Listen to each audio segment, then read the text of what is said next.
All right. We should be live. Sweet. Now I just need to remember how to copy the link and get it out to everybody. The joys of live content, right? Share. Here we go. Here we go. Copy that. And now I go to... Yeah, it's different. It used to be with when I just was doing YouTube memberships, it was actually a lot easier. Because you can just say, just make this available to, These members of this tier and up. But now that I have patrons, That's in order for them to get access, I have to make it so that it's an unlisted video instead, and then just share the link with everybody. Gotcha. Kind of annoying, but hey, everyone who's watching this later, Hey. if you can't watch this live, this portion, because I haven't posted the link to anybody. So I'm Yeah, gonna do you're that really right on top of it. now. Create post. And say, okay, we're live! Okay. Exclamation, a little bit early, smiley face. Awesome. And then I'm gonna make that available to silver members and higher. Post. And then I also gotta go to the Discord. And I gotta post it there. The things we do for love. Here. And then I've got to go to Patreon Hey. and post it there. Oh, we just posted. That's exciting. Da, da, da, da, da. Come on. Create. There we go. Post. Okay, are you in? Can you see the... Yep. We're live. I paused it so that I can see the chat. Let me just go boink boink. Next. Publish. Okay. Need some fanfare. The stream will officially begin now. Hey, Ryan. So, how's it going, everybody? Got people joining. Oh, good. Let me pull up the little jigama. There we go. Okay, how's the sound, first of all? Preston, you talk for a minute, Hey, say Mama Moo. some things. Hey, this is some things. Welcome. Glad to be here. And surprise, surprise, Preston. Hey. Long time no see. So, Dallin, Mr. Rogers, has been, doing this with me for, the last year and a half since we've been doing it, and super grateful to him for that. And, it probably made a little more sense when he was officially my editor and I was paying him. but he's just been doing it as a favor to me since he's not been my editor. And, he's really busy right now. His job's got him super busy, and his kids and everything, and he's just kind of like, I think I need to bow out, which I totally get. And thankfully, Preston was available to step in and fill those shoes. So I don't know. Big shoes. I don't know if this is going to be like a monthly thing. I'd love for it to be, but I'm just glad that you're here today, Yeah, no, I'm glad at you're here. least. We love it down. So. Yeah, for those who don't know Preston, he, if you go back to my old sliding into my DMs, right? Preston would join me on those often with Dallin and others. And, we've been playing D&D together for a long time now, For a while. 7 years or so. We did like Tales of Veneria together. Dallin was there too, and some others. Yep. And you're still playing with those guys, right? With Tales of Veneria. So check out the YouTube channel Tales of Veneria if you want to see Preston and some of our other friends All the silly antics. play live or do an actual play. But anyways, yeah. So yeah, happy to have you. Nate, if I use my stage voice, is that better? Or Were you is the a sound little still quiet? Preston is a bit quiet. I've got it so that it should be picking up bi-directional, and I turned the I'll gain. scoot back a little bit and see if that's better, so that way the capsule will still get me. Sure. Let me know, Nate, if that's better. Um. I'll project. Anyways, let's see. And yeah, we are early, so we have time to talk about nerdy things that aren't D&D related Yeah. before we jump into D&D stuff. So, Oh, first off, yeah, I was gonna say part of I think what's taken up a lot of Dallin's time right now is that for those who don't know, Dallin has a YouTube channel, and he's recently rebranded it. It looks like it's now called Dadame. So it's anime for dads, and other people too who might like anime. Reclaiming our childhood as fathers and enjoying the things we did as kids. And you've been helping him with that. Yeah, he's done 99% of the work. I'm just there to have fun. Okay. Same here. Just Okay. have fun and hang out with friends. So if you're into anime, go check out Dadame Yeah. on YouTube and throw Dallin and Preston and another friend, I think, a little love. Yep. Looks like you guys have been doing some good stuff. So I am interested in a recommendation as a dad and I will say like novice anime fan. Gateway drug? Yeah, like I've watched some stuff, and I like plenty, but then there's some stuff that I kind of bounce off of, and like right now, I just started watching Invincible. I don't know if you'd call that anime, but anyway, I started watching Invincible, and because my son has been bugging me to watch it forever, and I like it. Yeah. But I'm not loving it, and I think the biggest thing is the animation style. I don't like the animation, and especially we were kind of talking about this at lunch after like Spider-Verse and Arcane and like so many other great. I'm sure you could name a million like animated shows, right? Blue Eye Samurai, yeah, like.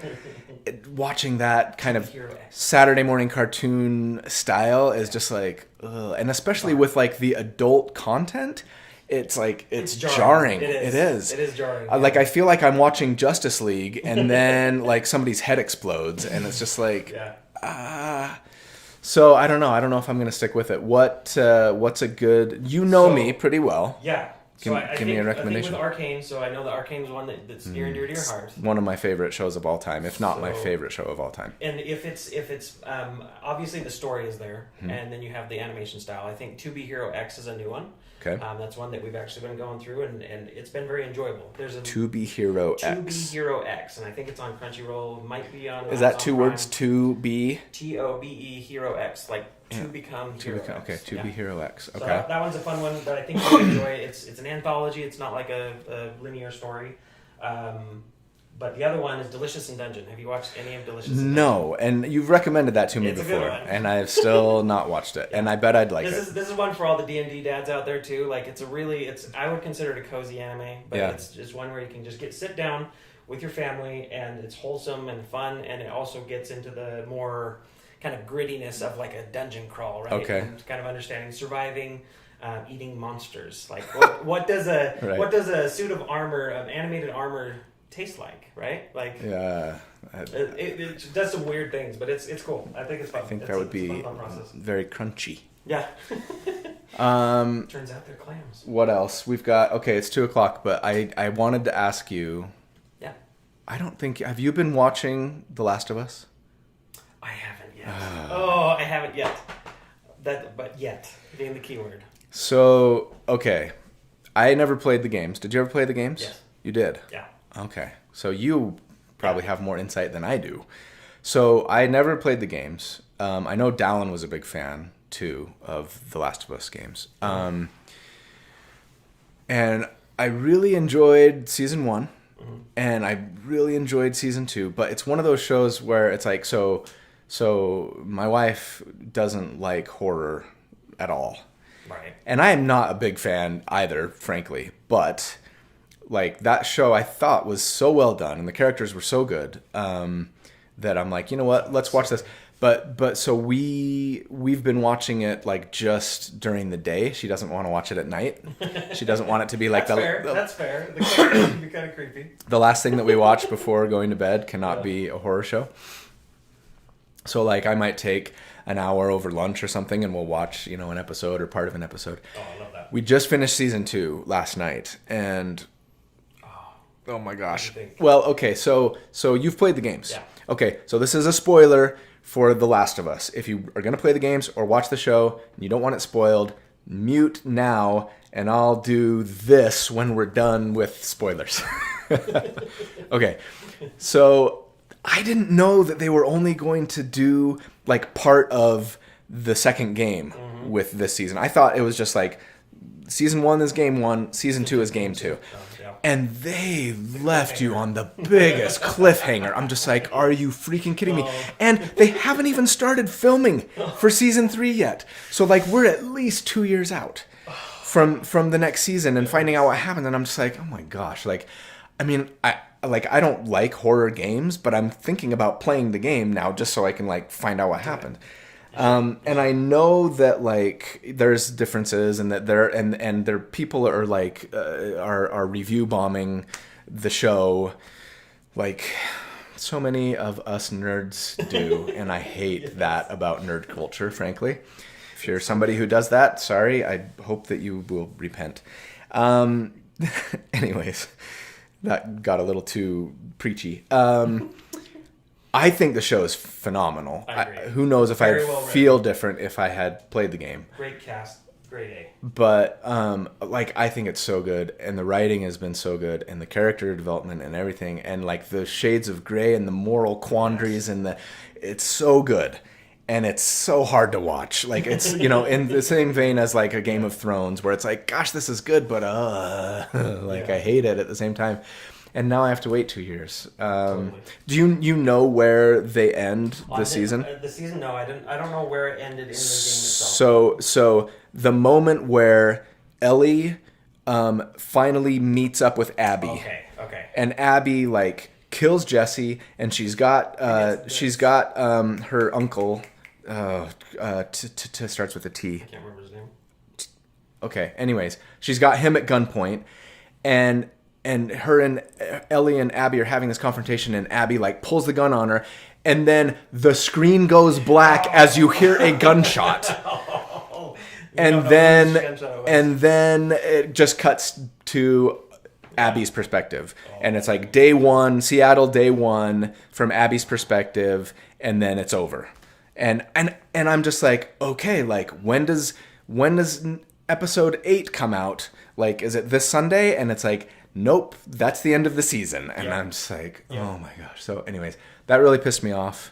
Yeah. I don't know if you guys have strong feelings about Last of Us. I'm gonna do this now. Okay. We're done with spoilers. Spoilers down.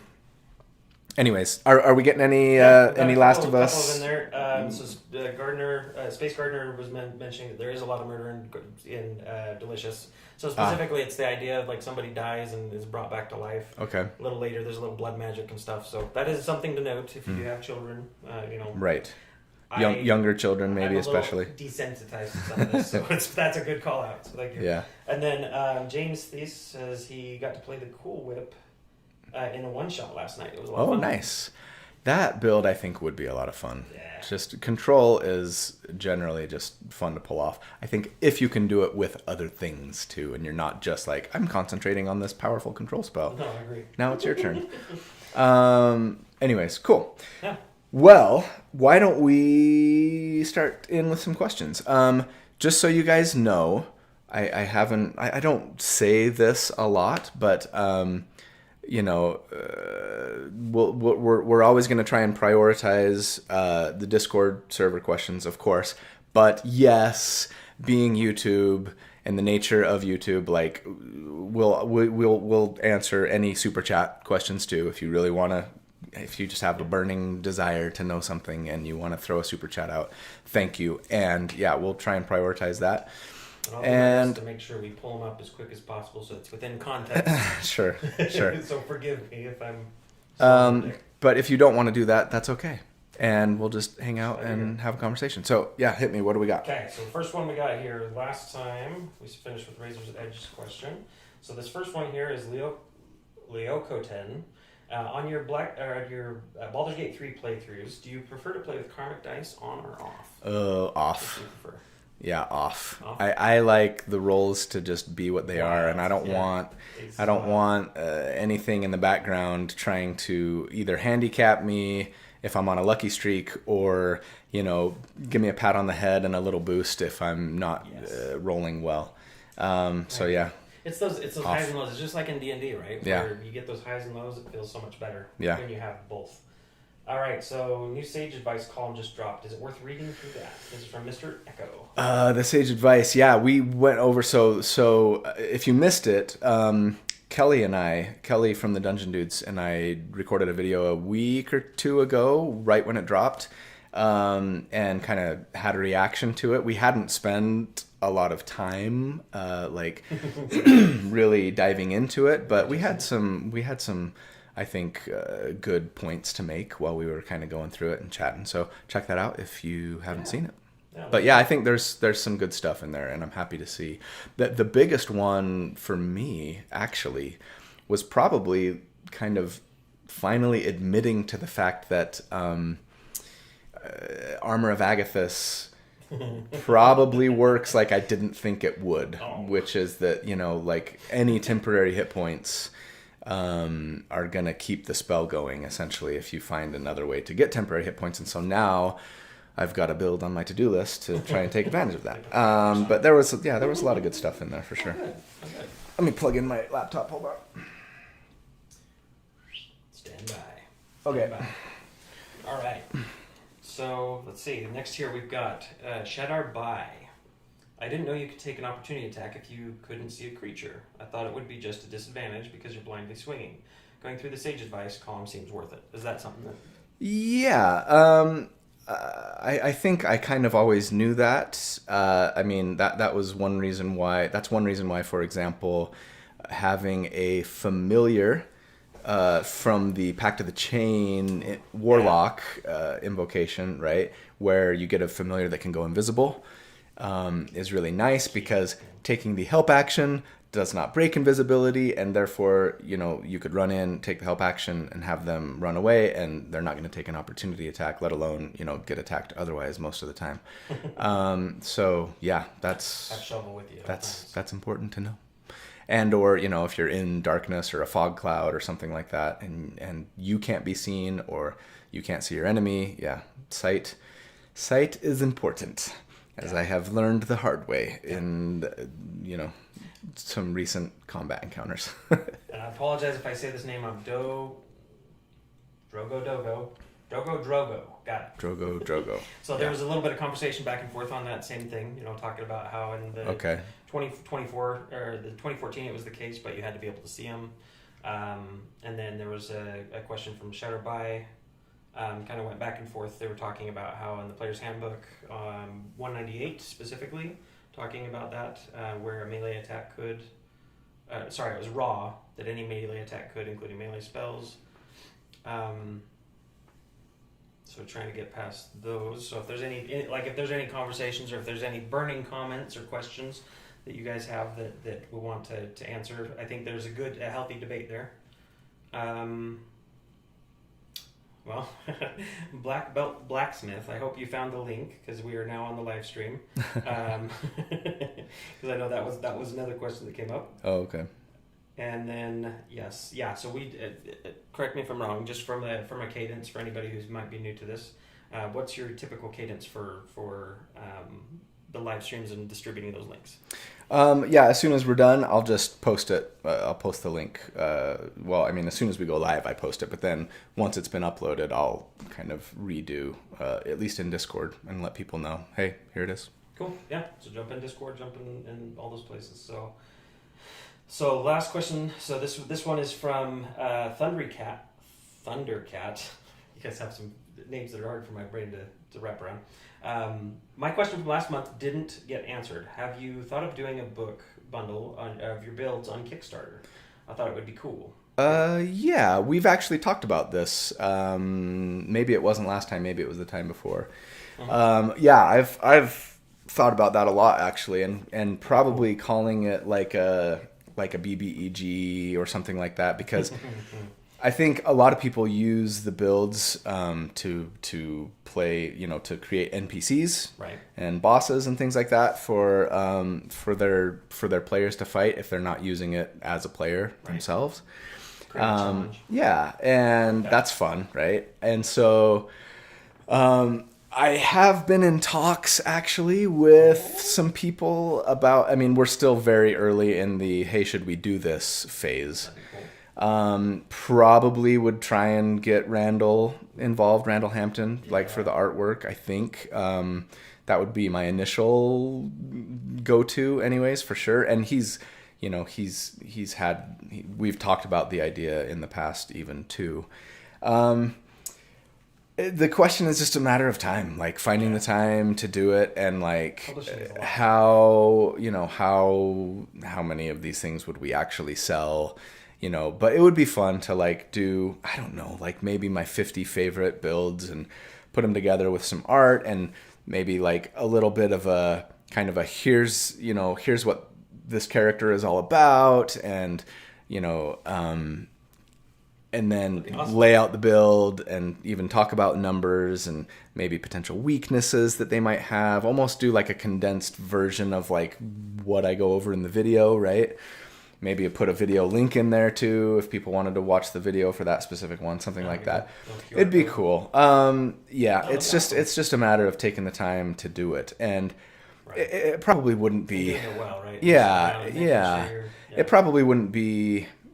Part of me thinks, I could do this easily and it wouldn't be that time consuming. But I just have a feeling that once I got into the project, like it would be more time consuming than I realized, right? And like it's just kind of a matter of prioritizing it. So I don't know. I'll for sure let you guys know, if that ever happens. But right now it's still maybe in the ideas phase. I think it's a great idea, and there seems to be good traction in the Discord as well. And so James says that that was him, and that we answered that question last time. The original question was from 2 times ago.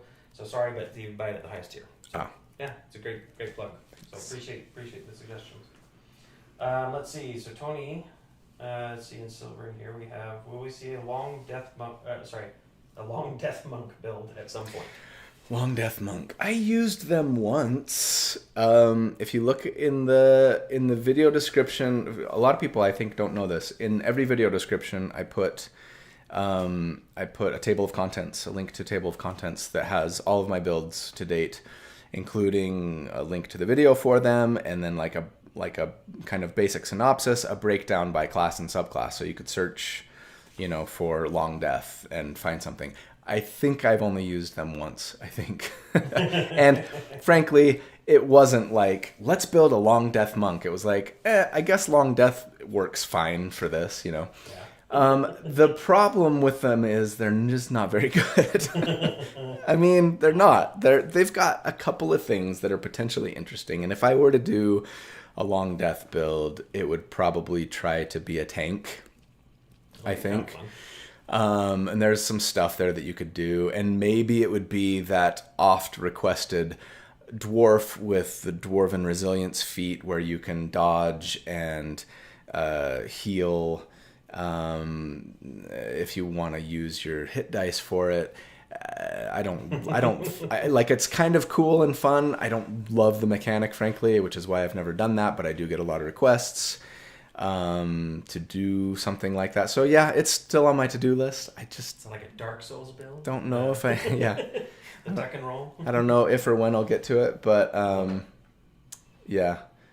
Treant Monk called Long Death the third best monk subclass in 2024 out of 4. Yeah, we'll see. That's cool.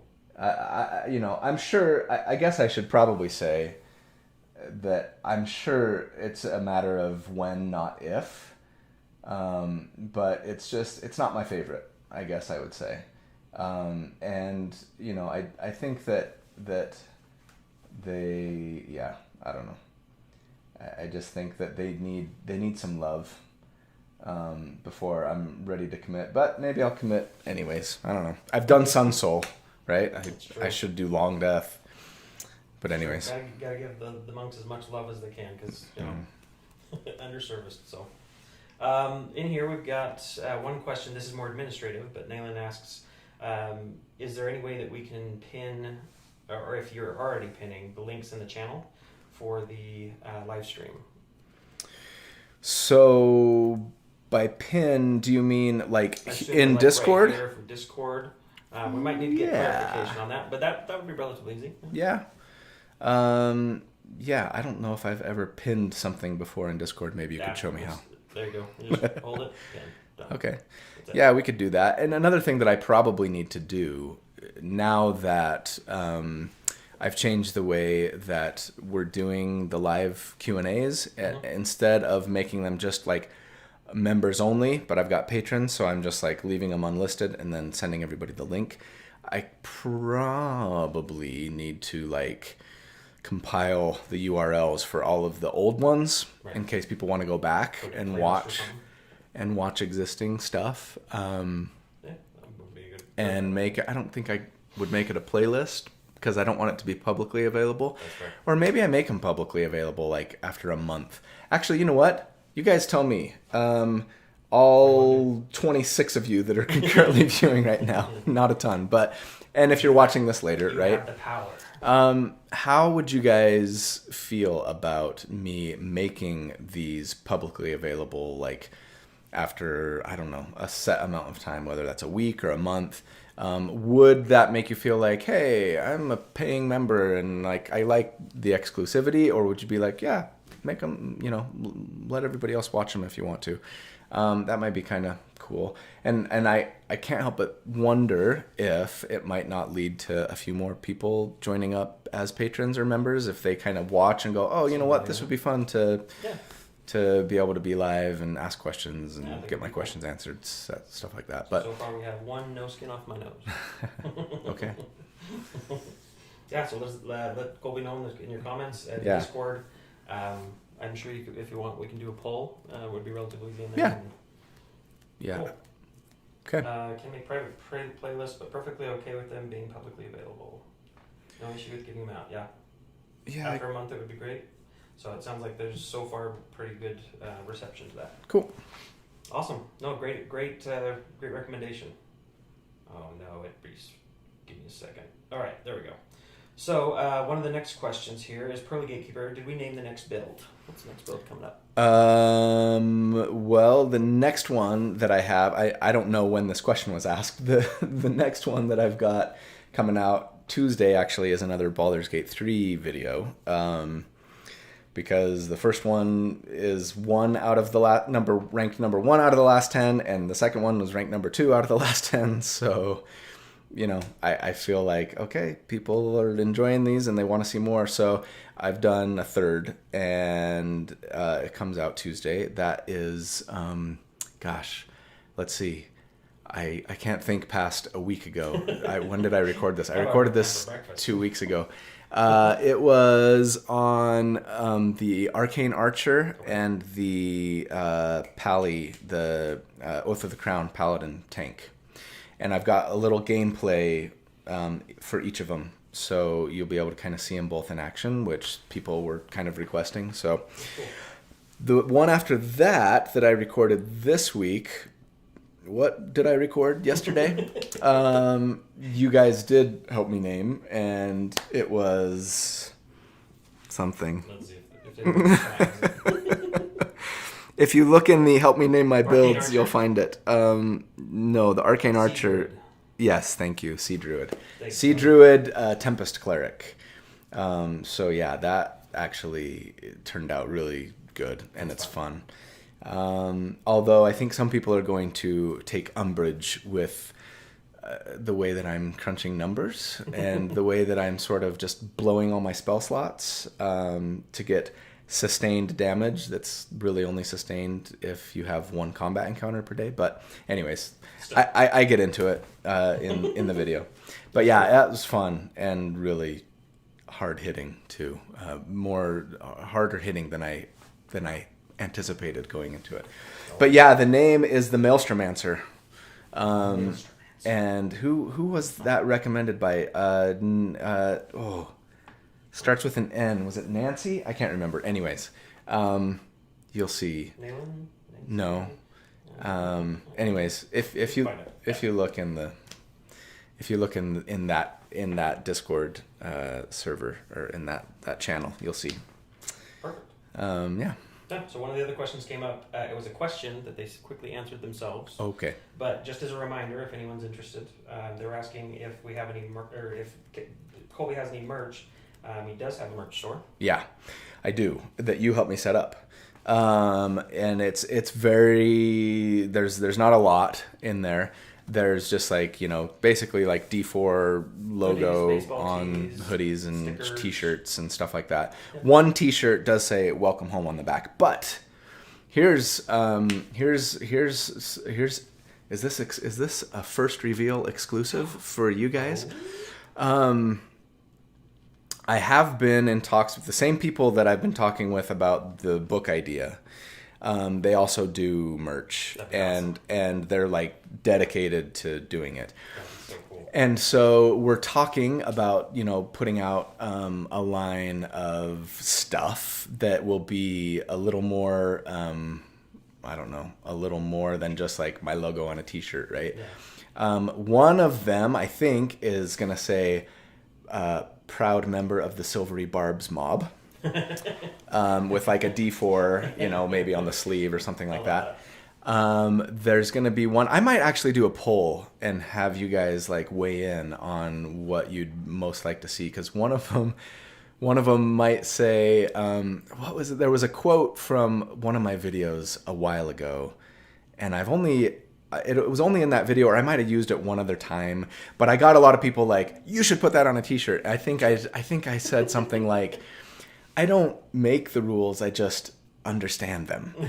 And I think we might put that on a t-shirt, like that. even though it's very sort of snide and cocky. It's so fun. And there was, I don't know, there was something about, we were kind of just brainstorming ideas with this company, and we were thinking about doing something about like ASMR or like learn to like kill monsters while you sleep, D4 or something like that. Some kind of nod towards like ASMR or like a cozy vibe. Silva says for our first level we'll be taking fighter. Yeah, that's a good one. That's a good one. Yeah, so I don't know if you guys have great T-shirt ideas, throw them in there. But love it. anyways, it'll be fun. Glad you like your merch. All right, so next here we've got Principe says, thanks for answering my question. Never played 2024. Insight of the State of the Marshals and Casters was very helpful to me. So going down a little further, Shadar Bai says, do you have any interest in playing or trying out Daggerheart? I have been getting a lot of people asking about Daggerheart lately. I'm way late to the Daggerheart game, and part of the reason I think is because I'm just not a huge Critical Role fan, unlike most people who consume D&D content on YouTube. I just don't find a lot of time to watch like actual plays. Content, yeah. And so I've watched a few episodes, and I think I watched the first season of Vox Machina.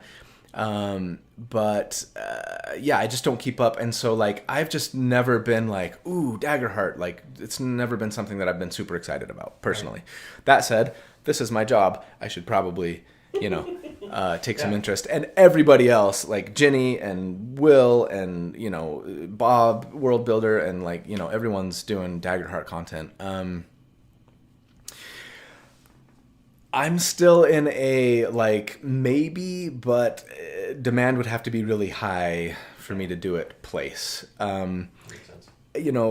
Anything that's not D&D, or I guess Baldur's Gate 3 for me, just doesn't perform super well. That's not like official content, right? And you guys know this, and I've talked about this before. Like the Pathfinder stuff did for a few videos, and then quickly like fell off a cliff. And that partly was fueled, I think, by the OBS stuff that was going on when I released those Pathfinder videos, right? And Pathfinder is definitely like the number 2 most popular thing, right? And Daggerheart seems like a pretty good system, but I feel fairly confident that if I were to take all of the time to learn all of the rules and then try and put an optimized build together for it and released it, it would not perform well. And so it's just a big investment of time and energy for what will probably not really have much return. And I know that it's kind of annoying to maybe hear me talk in like I'm looking for a good ROI on my videos, corporate speak. But it's a living. this is my job. Right? Yeah, exactly. And I kind of have to do, and just kind of thinking about, it's probably tens or dozens of hours to not just learn a system, but feel like I know it well enough to like, I can build an optimized character for this game system that I've been totally unfamiliar with right now. Yeah. Right. And then release with confidence and be like, give your audience I know what I'm talking about. Like, hey, I'm giving you good information. Yeah. It's not, it's totally based. Yeah. So yeah, that's just kind of where I am right now. I will say that I am planning on doing some Cosmere stuff.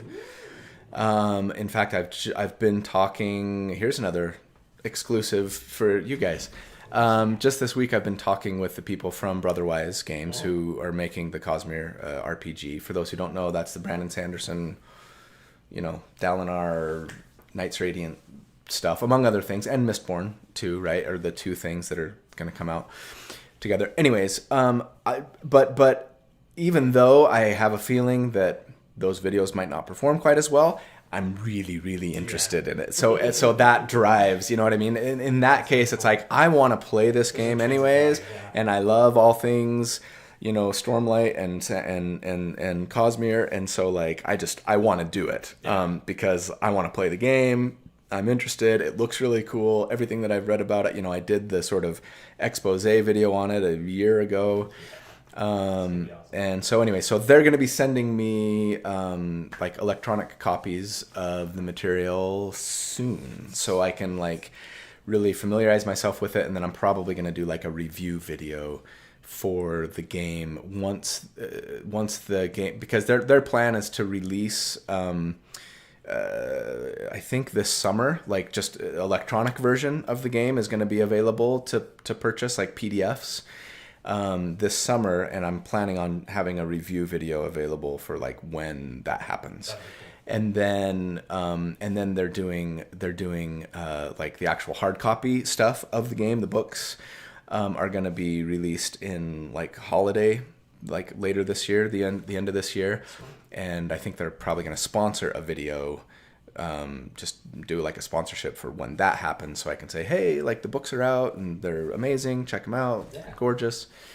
So I'm super excited about that, again, because I'm very invested in the world, and like 100%. I want to play the game, and that's the difference with Daggerheart for me, right? It's just not something that I'm like, oh, like I really want to play this system. You don't want to be disingenuous. You want to. This is something you love. Yeah. And so like that, combined with the fact that it probably won't perform very well for the channel, is like a big hurdle for me to get over before I start doing like Daggerheart content. So 100%. That was a long-winded answer, but that's me. I love it. So in here, let's see if there's any others. Any chance Wildfire Cleaver will get updated to 2024? Initiative gives a nice boost. Well, I mean, I guess I've done a few Cleaver builds now. Recently, I did the Draconic Cleaver. I did the just regular old Cleaver. Wildfire was fun because it was a druid, right? And a druid gish is not something that you see a lot of. No, moon druids are not gishes. For those who always tell me otherwise. So yeah, maybe. I would love it if they got an update for 2024, but I'll have to take a look at that and put it on my to-do list. Because yeah, sure, like with a little multi-classing especially, there's more things you could do, if you've got that battle axe, you can cleave. But of course, Shillelagh doesn't work. I'd have to think about that and be like, okay, how are we going to build this guy? Are we going to be wisdom focused? Are we going to try and be like a strength-based druid? That might be fun, but we'll see. That'll be cool. Yeah. So next one, Swole Knight says, you really like playing and multi-classing paladins. How do their oath tenets affect how you play and how you deal with the oathbreaker aspect of paladins? So I guess I'm wondering if this question is more about in Baldur's Gate 3 or in D&D. So I think right here he says that if yes, do you role play that at the table? So it sounds like it might be tabletop. Okay. Yeah. Because one thing that I do really like about how Baldur's Gate 3 deals with this is they take their tenets very seriously. Yes. And there are coded triggers that if you choose X and you are oath Y, you've just broken your oath, you know. It's very paladin. Yeah. I mean, it can be frustrating, and also the punishment is like, now you have to pay me 1,000 gold. It feels a little bit like, oh, I was going to say something controversial about religion. It just feels a little like, I don't know, like, if you pay me enough money, you can be forgiven of your sins. It's like, is that how forgiveness works? Anyways, but so, yeah, you know, I guess I would say that I take them quite seriously when I'm role-playing a paladin, and I do my best to sort of like stay within what, you know, I feel like my character would do and the choices that they would make, etc. So I've never in game been in a place where I feel like I've done something or said something with my paladin that like totally goes against what my oath would be. I do like the idea of being put into like a potentially morally compromising situation where you have to choose between, you know, keeping your oath or saving your friends or something like that, right? And potentially breaking your oath and kind of dealing with the consequences there. I think that would be something that I would want to talk with my DM about first. Make sure that they're aware that that's something that you're interested in. Yeah. And or like, that you know, you don't want like, because if I felt like I was being sort of railroaded into becoming an oathbreaker, that would be frustrating, right? And so, but yeah, it makes for a fun role play, no question. And yeah, I love the idea of as a DM working with your player to kind of potentially throw in some challenging, maybe morally gray, difficult aspects for a character, right? It could lead to a lot of growth. And if there's like that what do you call it? That redemption arc. Yeah. If that's their whole identity, like giving them that opportunity. Yeah. That's cool. In fact, and I think, was it in my, I had a build just called the Oathbreaker. Mm-hmm. I think it was that build where I kind of talk about, look, you don't have to be an evil character to play an Oathbreaker necessarily, and or like a potential redemption for the character later on in the build. And I do love that idea. Like that would be really cool. And you know, Oathbreaker is a really powerful subclass. Mm-hmm. If you build around it. And so I could see myself, because the way that I tend to build characters is like mechanics first, and then I drape the story and the character concept around it. And so I can see myself being like, I want to play an Oathbreaker. Hey DM, I want to play an Oathbreaker. Like maybe can I start off as something else, and then can we at some point level 3, level 4, whatever, like work something into the story where like I have this, you know, conflict, and then I potentially become an Oathbreaker. And that would be cool. And hey, maybe there's redemption, you know, at some point later in the character too. So I love that. Yeah. Especially it's that playing the long game and not just the slapstick, right? Maybe get those payoffs if that's what, you know, you enjoy in the game. So, yeah. Which I definitely do. Chris Medley says, as you begin your anime journey. I began my anime journey with Gatchaman.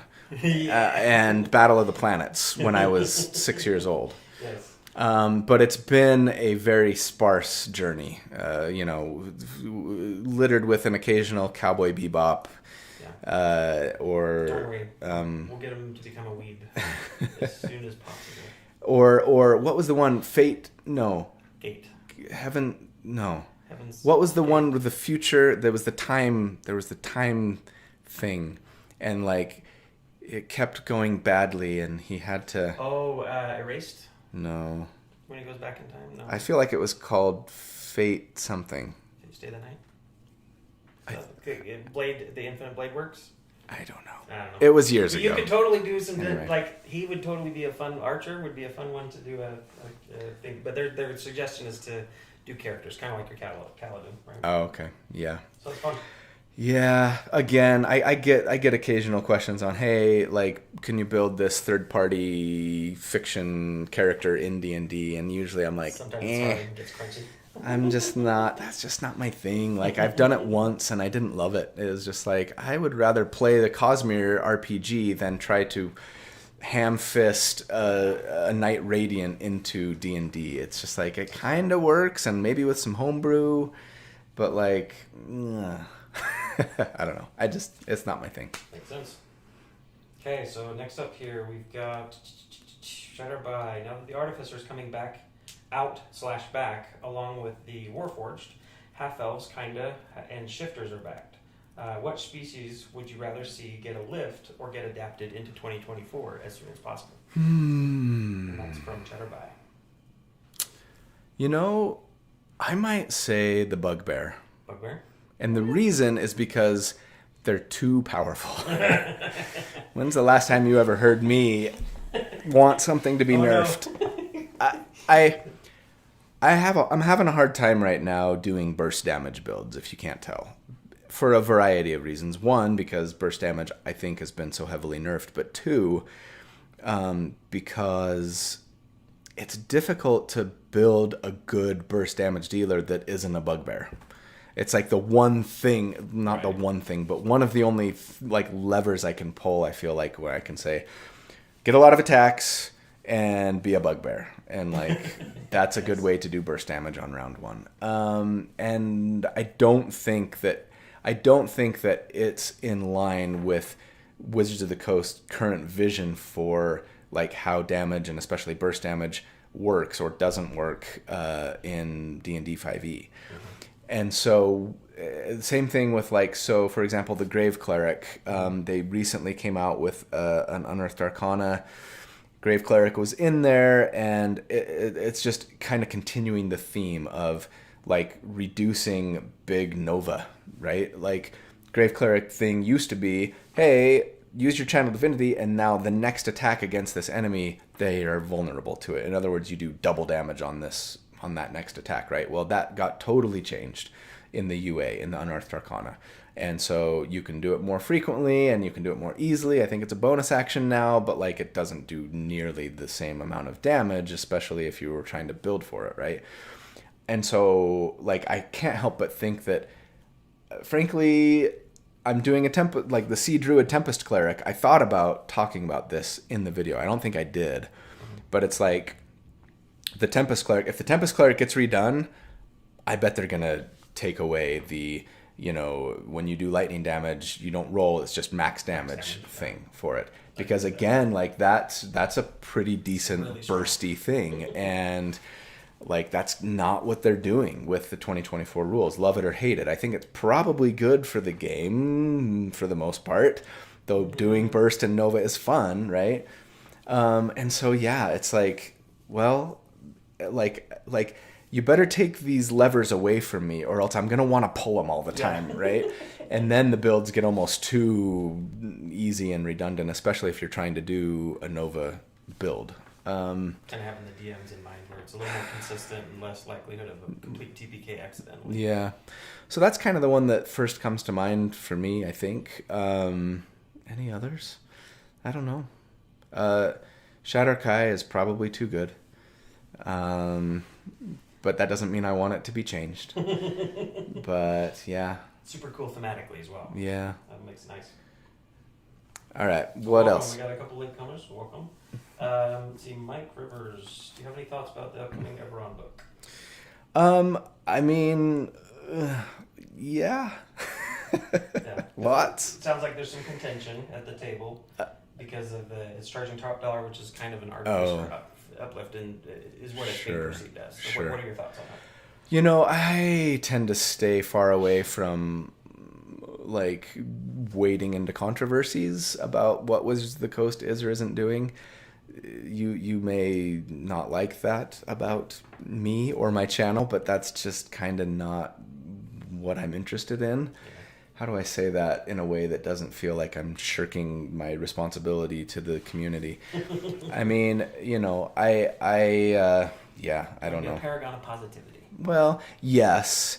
And you know, I also kind of tend to take almost like a Will or Monty. Will, that is, from D&D Shorts, Monty from Dungeon Dudes. Like, we have conversations amongst ourselves about this kind of stuff all the time. Those guys, and maybe Will especially, tend to be a little more vocal about their, you know, displeasure with whatever Wizards of the Coast might be doing.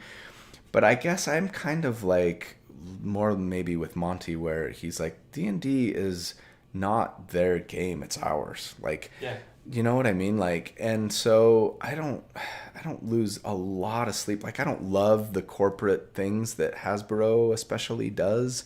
And sure, I'd love for WotC to be a little less corpo scumbaggy sometimes, and a little more like, hey, you know, we're not just here to make as much money as possible.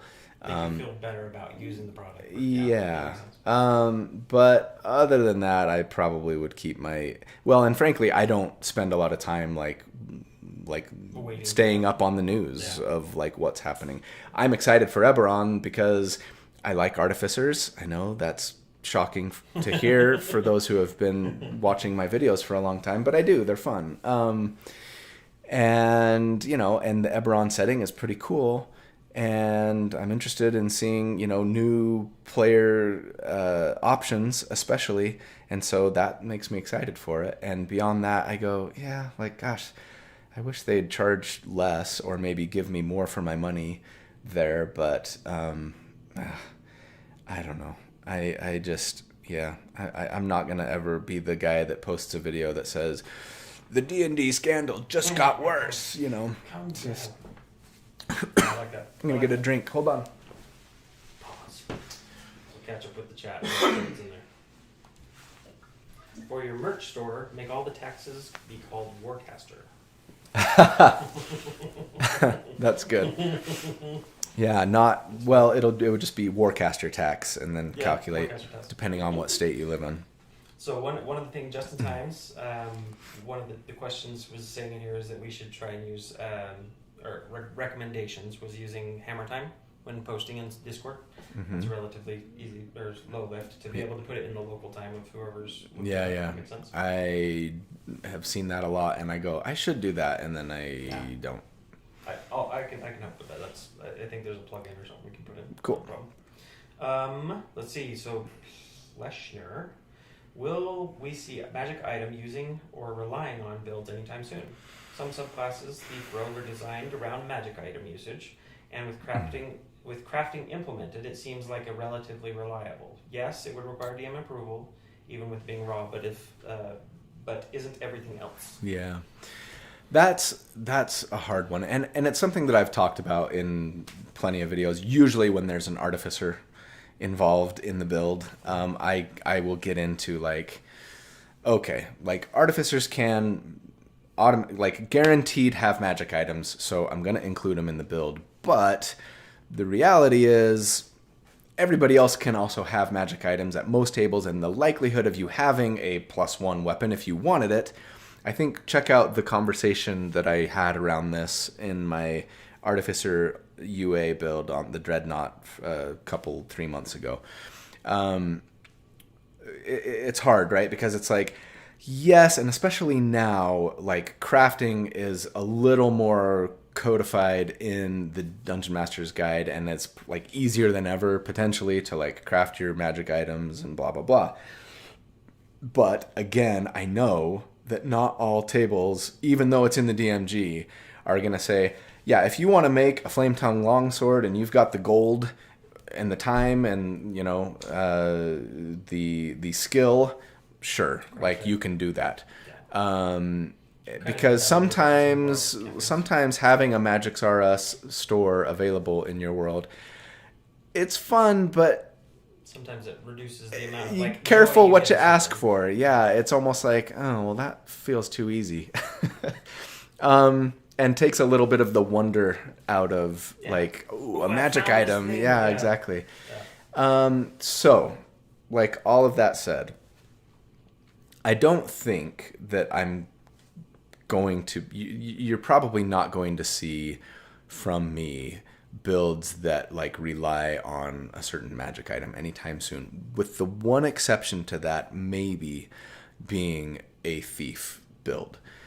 I do have on my to-do list, and I wouldn't be surprised if I got to it sooner rather than later, like a thief rogue build where I just say, okay, like I'm just going to assume that you can like get the magic items that you want here. And if you could, like, what would that look like? Because the whole thing about the thief, for those who don't know, is that, yeah, they can, you know, use an item with a bonus action, right? And that might be cast a spell from a scroll, or that might be use a wand of fireballs, right? If you've got one, and that's just your bonus action, and now you still have your action to do something else cool. And there's a lot of people that like, well, thief rogue, like, in fact, just the video that I just did, was it last week? Where it was where you're taking 2 levels of sorcerer for quicken spell and you're true striking, right? It was the arcane sniper. Yeah. And I was seeing comments of people saying, well, the thief rogue can do this better, and you don't even need, because all you got to do is just use a true strike scroll with your bonus action and then hold your action. And I'm like, yeah, but like not every table is going to have a DM that's going to give you the gold that you're going to need to have so many true strike spell scrolls that you can do it every single bonus action for every single combat encounter every day. You know what I mean? Mm-hmm. To say nothing of the fact that some DMs are going to just be like, no, like that's cheesy. You're not going to have the time to just constantly be creating scrolls all day and all night. For them to manage the power creep sometimes in those situations. Yeah. I know that Pack Tactics is a big fan, and he talks about that kind of stuff all the time, and how he's gonna be crafting scrolls and using all of his gold for scrolls. And it's like, I don't play at tables that really make that easy. No, so agree. Anyways, well, that's a good one. Okay, so let's see, just times. That was you just kind of talked about it. So Lou, have you ever made any builds for older editions like 3.5? And if not, do you think you'll ever make any builds for them? No, and probably not. That's another one of those where it's like, I have to believe that like those videos would do so poorly, right? Yeah. Not because 3.5 wasn't a good system. I mean, obviously Pathfinder was created because of it, right?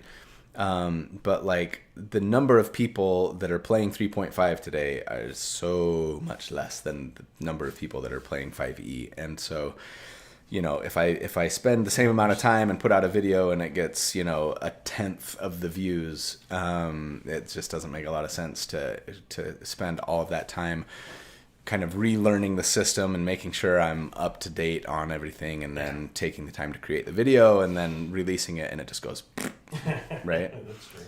So a lot extra into it. Yeah.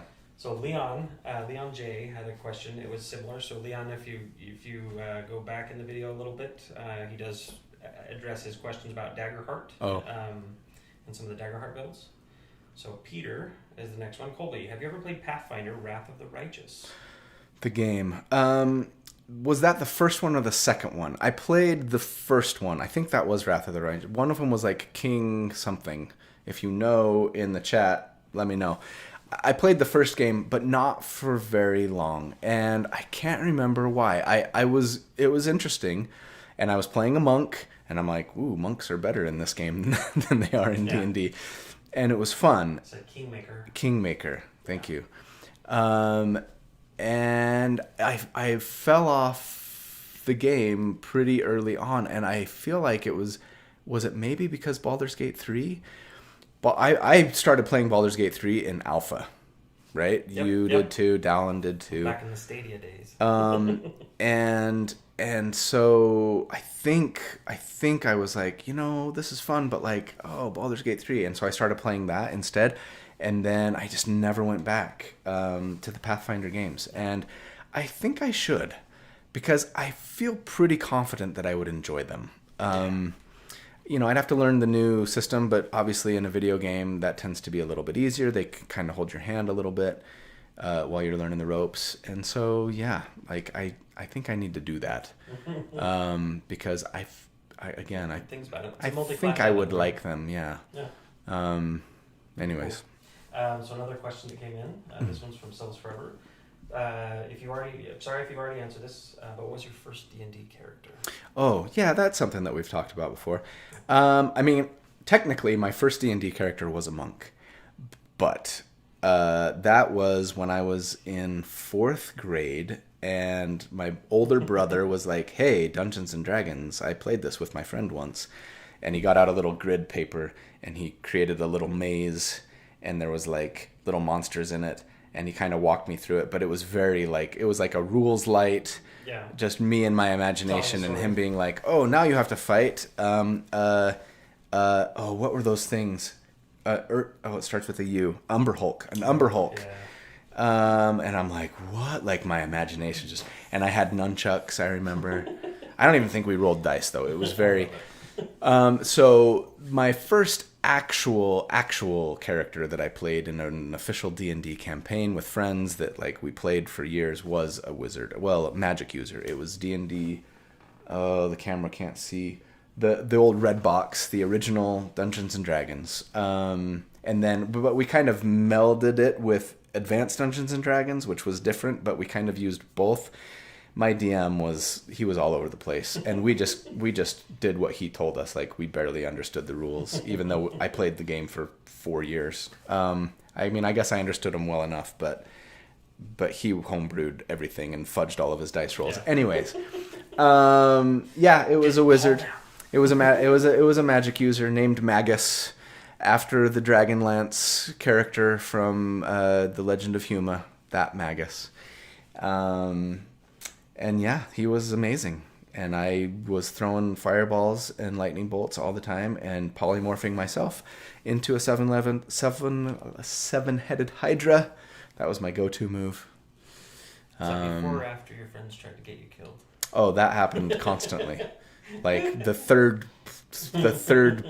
play session, they were trying to get me killed. Junior high kids can be mean. I still have scars. So it says you should check out Wrath of the Righteous. It will scratch the itch if you're looking for something new. Yeah. So, okay, I gotta check it out. I've been playing lately. I just started playing Expedition 33. Yeah. We were talking about this at lunch, and it's fun. And I hate the quick time event mechanic. Yeah.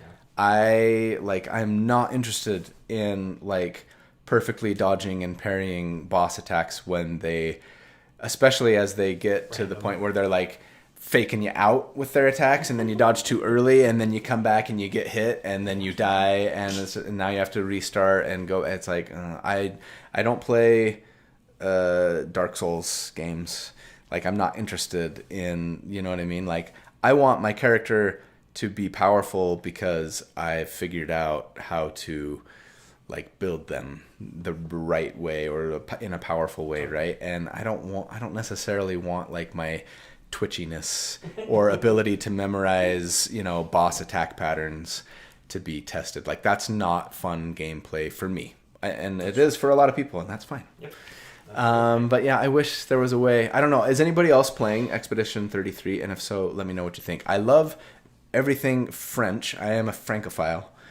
And it is very beautiful and sad in exactly the way that you would think that a game based in France, made by a French company, would be.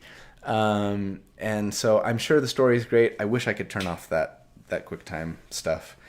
So hopefully I'll stick with it, because I've heard good things and it seems pretty good so far. So. Love it. All right. So make sure I get to the right place here. Where are we at? Okay, we got 5 minutes. 5 minutes. All right, so let's pull the last one in here. We've got Richie. I've always wanted to know, how would you build around the spell Alter Self?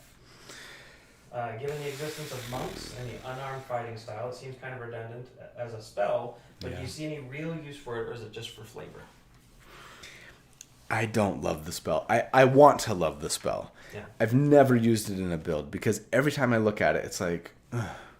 I could get it in potion. It's either if I want to build around this, where I'm, making attacks with my, claws that I've now transformed into or something like that. Like you could play a beast barbarian or, again, a monk, and it just doesn't do a lot. I think it's undertuned.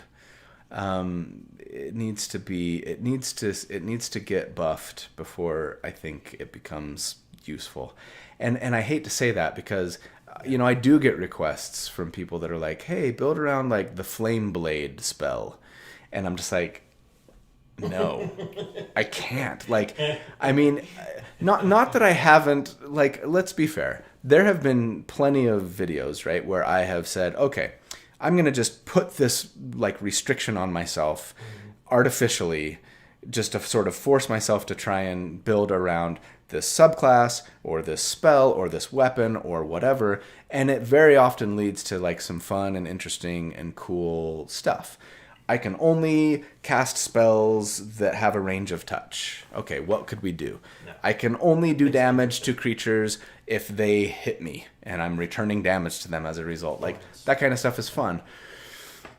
But sometimes, like, a thing is so bad that you just go, ugh. Like, I could force myself to do that, but I don't feel like it would be very fun. Like, Flame Blade is so terrible. Flaming Sphere is not a good spell, right? And like I like the idea of trying to force myself to use it, but like I think I would be so sad at the results that I just am like, no. Only maybe when I'm like desperate for something new or like I don't have anything else on the to-do list that's super interesting to me. And right now I have a lot of things on the to-do list that are super interesting to me, so I don't know. I don't know if it'll happen. What are people saying? Giovanni, so let's see. Silvus Forever says alter self.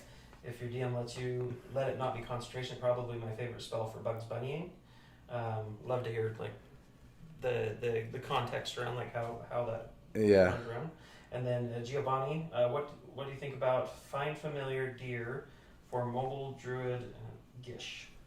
Oh, sure. Because, Find Familiar, you could, if you were a small-sized creature, you could have a free mount, essentially, that was very, very squishy.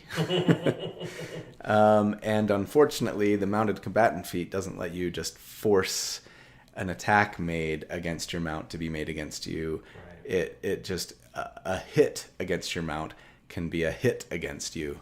And that's more painful. Especially with low hit points. But anyways, fun, but I have a hard time imagining, because I see people talk about like using Find Familiar as a mount in builds, and then at the same time I have people talking about, you use a familiar at my table and it's going to be taken out in 2 seconds, so it's like, I don't know. Exhausting. Yeah. But then again, like if all you're doing is just using it for increased mobility, maybe that's a little less painful. But like if anybody has some sort of cleave or fireball or anything like that, it's like, oh, your mount's toast. And now, like, have you intentionally built your character around being mounted? Because if so, that might be hard to pull off in game without, some sort of DM agreement that like, hey, generally speaking, most of the time I'm not going to try and kill your mount. So I don't know. I love it. Well, it's 3:00 in Utah anyways, so we should probably wrap. Yeah. Oh, this is great. But yeah. Really good. Did we get to, were there any from the Discord that we didn't quite get to? There probably are. Yes, there's, so as of and we don't have to, but we'll try and I've got it marked in there, so if you see the Colby aha face, that's where we stopped. So. Okay, so we'll try and get to your questions next time. Sorry if we didn't get to them. Thank you guys so much for doing this, for your support, I should say. It really does mean the world to me. You guys are the best, and I couldn't do this without you. Thanks, Preston, for stepping up and for hanging out with me. No problem. Thanks for having me. It's a fun time. Yep. And it's good to see you. So, let's play soon. Yes, agreed. Okay. All right. Thanks, everybody. Have a good one. Thanks, y'all. Have a good weekend.